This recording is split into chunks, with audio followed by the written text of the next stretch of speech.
Bueno, hora de regresar a las aulas. Hoy vamos a hablar del tema 5, que lo hemos dividido en 3 bloques, en 3 vídeos. El primero de ellos va a hablar sobre lo que va a ser Sevilla, el contexto de Sevilla en la historia, un segundo para hablar del arte mudéjar y un tercero para hablar del gótico. ¿De acuerdo? Bueno, pues arrancamos. Este periodo va a datar en Sevilla entre el siglo XIII y el siglo XVI. Es un periodo que va a estar marcado por muchísimos cambios debido a los procesos de repoblación por personas del norte que vienen del norte, que provienen del reino de Castilla y de León, ¿vale? A una ciudad de población judía y musulmana, principalmente. Va a vivir dos grandes momentos de esplendor, un primer periodo de esplendor con reyes castellanos que hacen de Sevilla su casa, destacando Fernando III, Alfonso X el Sabio y Pedro I, que harán de Sevilla su casa en los años posteriores a la conquista, y ya a finales del siglo XV los reyes católicos, que volverán a darle un esplendor imprescindible y brutal y que marcarán el futuro de Sevilla de los siglos XVI y XVII. En Sevilla vamos a tener el mudéjar, que va a ser un arte que va a impregnar toda la ciudad, ¿vale? Desde el Palacio Real, el Palacio del Alcázar, creado por el rey Pedro I, a las parroquias restauradas tras el terremoto de 1356. Con la llegada del cristianismo, la sociedad va a ser de base urbana y con su construcción, la catedral se va a convertir en el símbolo más importante de la ciudad y el edificio más grande e importante, destacando en altura con respecto al resto de la ciudad. Junto a la arquitectura religiosa va a aparecer una arquitectura civil que atiende a la nueva sociedad. Por ello se van a construir atarazanas, se van a construir lonjas, se van a construir palacios y, por supuesto, universidades. Y dentro de todas las universidades cabe destacar que la Universidad de Sevilla se funda en el año de 1505, pero su embrión fue el Colegio de Santa María de Jesús, fundada por el arcediano maese Rodrigo Fernández de Santaella a finales del siglo XIX. 15, perdón. El siglo XIX es la fecha de la foto en blanco y negro que tenéis en la parte superior. Ese es el Colegio de Santa María de Jesús, que se encontraba en la Puerta de Jerez. Como podéis ver, ese edificio en la Puerta de Jerez nos sonará. Os suena más esta fotografía inferior, que ya es con lo que la iglesia, que es lo único que queda de aquel colegio fundacional de la Universidad de Sevilla. Es lo poco que queda de aquella fundación y para muchos sevillanos, pues es un desconocido. No saben que ese trocito justo delante de la Avenida de la Constitución, pues es el lugar donde nació la Universidad de Sevilla. Ya os he dicho que al poco de la conquista va a haber 3 reyes que se van a quedar a vivir en Sevilla. Por eso esta parte del texto se llama la Sevilla de los conquistadores conquistados, ya que la belleza de la Sevilla almohade hizo que Fernando III decidiera quedarse a vivir en Sevilla y pasar a los 4 años que transcurren desde el momento de la conquista, en 1248, hasta 1252 años de su muerte, preparando la organización de la ciudad y su enterramiento. Mirad, tras su muerte comenzó a reconocerse en la figura del rey Fernando pues una santidad, destacando de él su carácter integrador. Y mirad que es el conquistador de ciudades como Jaén, Córdoba o Sevilla, ¿vale? Era un hombre que hablaba o que decidió colocar su tumba en 3 idiomas. Su cuerpo incorrupto, como veis en la fotografía superior, en el detalle de la cara, se puede ver todos los días 30 de mayo en la capilla de la Virgen de los Reyes. Tenéis el sepulcro de plata que podéis ver que se abre para que los ciudadanos podamos visitar su imagen una vez al año. Alfonso X dejó su huella más profunda en un edificio, que es el Palacio Gótico del Alcázar. Detalle del Palacio Gótico os podéis ver en la fotografía superior, que es el Salón de la Fiesta del Alcázar. Concedió a la ciudad estudios generales de latín y árabe, y a su muerte, en el año 1284, fue enterrado junto a su padre, Fernando III, en la Capilla Real. Quizás el elemento más importante que deja a Sevilla es el lema del no me ha dejado, el no me ha dejado, que podemos ver hoy como una de las grandes banderas y de los grandes símbolos de la ciudad, ¿vale? Ya conocéis la historia porque la hemos contado en el tema 1 de la asignatura.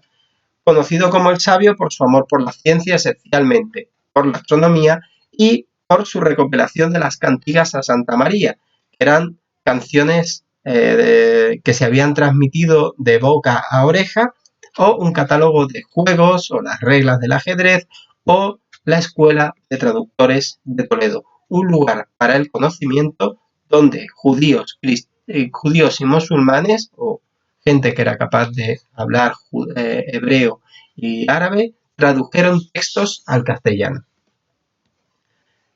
Sevilla, en el momento de la conquista, era una ciudad habitada por musulmanes y principalmente, pero también por judíos. Entonces, cuando Fernando III llega a la ciudad, empieza a montar un proceso de repoblación, y la repoblación de Sevilla se lleva a cabo por dos frentes. La primera, de mano del monarca, de mano del rey, con los donatíos, que es la entrega de territorios a cambio del cumplimiento de obligaciones militares. La forma que tenía el rey de dejar una especie de ejército estable en la ciudad de Sevilla para evitar una reconquista por parte de los musulmanes que vivían en la ciudad era entregar tierras o entregar dinero a nobles con pequeños ejércitos para defender a la ciudad. El segundo elemento utilizado para la repoblación de la ciudad fueron los heredamientos. Estos eran lotes de tierra que entregaba el ayuntamiento a los vecinos a cambio de pagar impuestos y someterse a las leyes de la ciudad.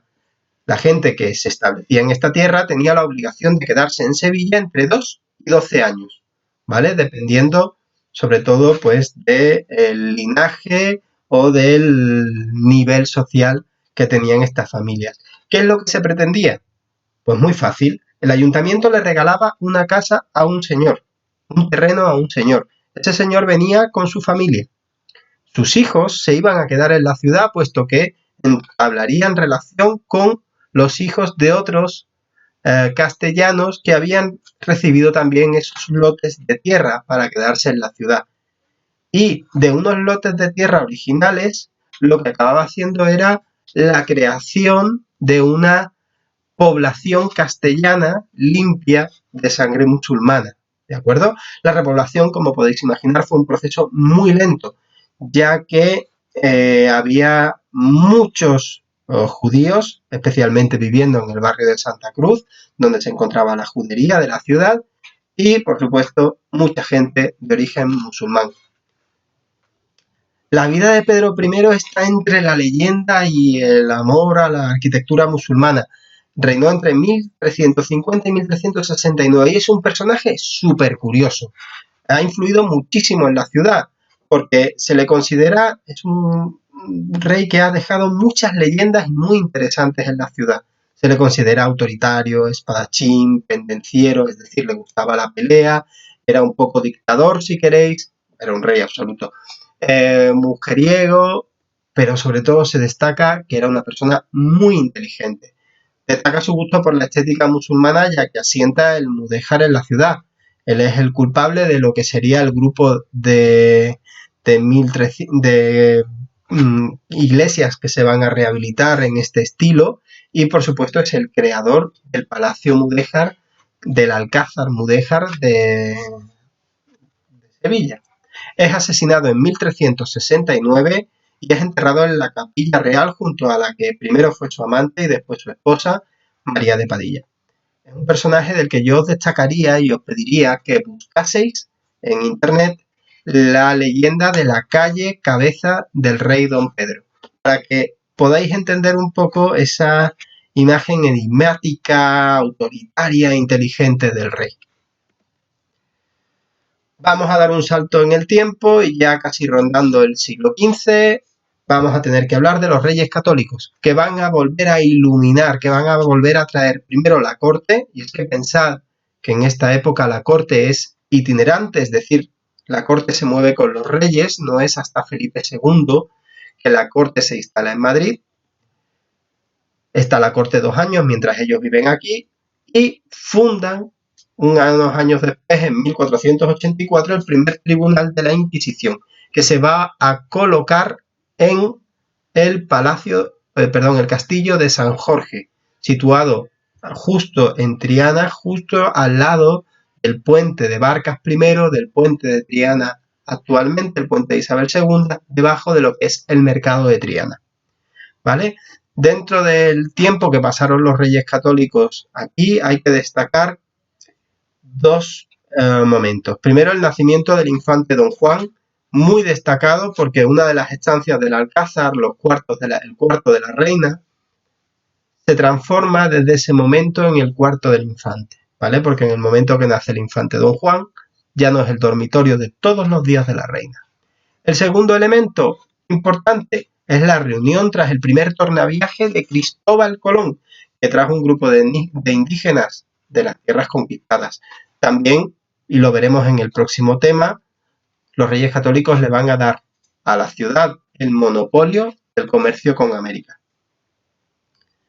1492, para los reinos de Castilla y Aragón, es un año, especialmente para el reino de Castilla, es un año muy importante, porque primero cierra la cruzada contra los musulmanes con la conquista el día 2 de enero de la ciudad de Granada.